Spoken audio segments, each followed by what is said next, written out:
বাহ, চমৎকার। দেখেন এই যে একদম টোটাল কেবল এটা টোটাল তুললো হচ্ছে কি নদী থেকে তুলেই এখন ওনাদের যে প্রসেস আছে সেই প্রসেস অনুযায়ী ওনারা পরিষ্কার করছে। নিচে যে আপনারা এই কালো কালো কয়লা দেখতেছেন এগুলো সব হচ্ছে কি ইটের বাটাতে চলে যায়। এগুলো হচ্ছে কি জ্বালানি হিসেবে ইটের বাটার ভিতরে ব্যবহার করা হয় সাধারণত।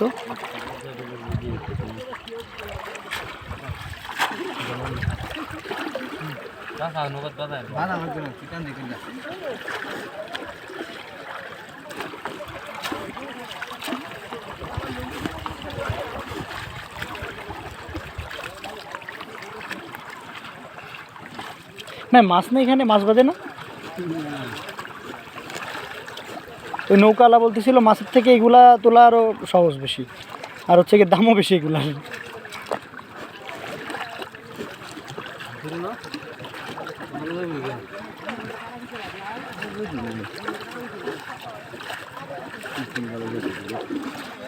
দেখেন প্রসেস তো এখানে মোটামুটি চলছে। বালি আর কয়লা দুইটা আলাদা আলাদা করে ফেলছে টোটালি। চমৎকার।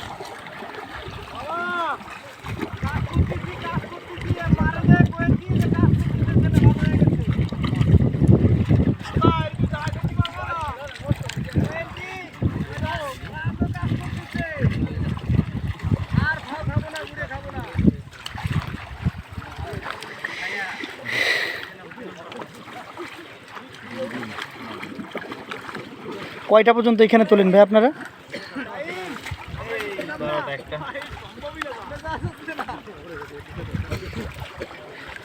সকাল কয়টা থেকে স্টার্ট করেন এখানে? ভোরবেলা, তাহলে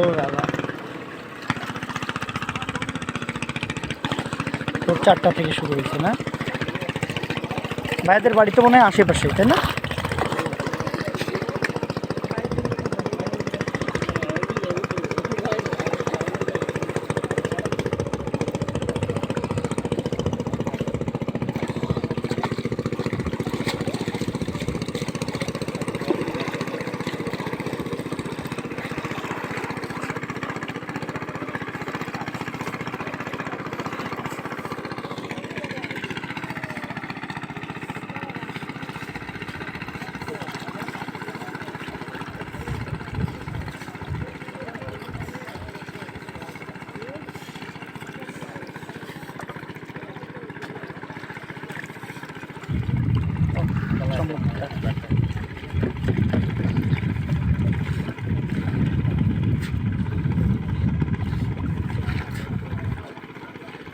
ভাই স্রোতটা কি একদিকেই যায় শুধু?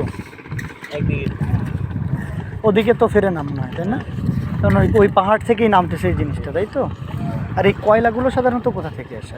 পাহাড় থেকে। পাহাড় থেকে নেমে আসে না? কয়লার পাহাড় আছে ভিতরে, ইন্ডিয়ার ভিতরে কয়লার পাহাড়। আল্লাহর ভাগ করে দিল সব কয়লার পাহাড় মার সব ওইদিকে।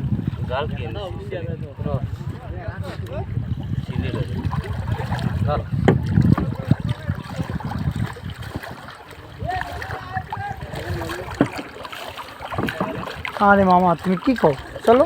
এই যাক, এই হচ্ছে গিয়ে প্লেস, এবং এটাকে ভালো করে প্রসেস করে ছোটো ছোটো গুরুতে ওনারা রূপান্তর করবেন, এবং সেটা দেখা যাবে যে বেশ একটা সুন্দর ব্যাপারে রূপান্তর হবে।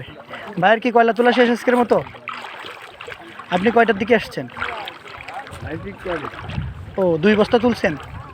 টার্গেট কি 2 বস্তা ছিল? যাক মাশাআল্লাহ, অনেক ভালো। ভাইয়ের বাসা কি আশেপাশে? কোথায়? এই যে এই গ্রামের ভিতরে?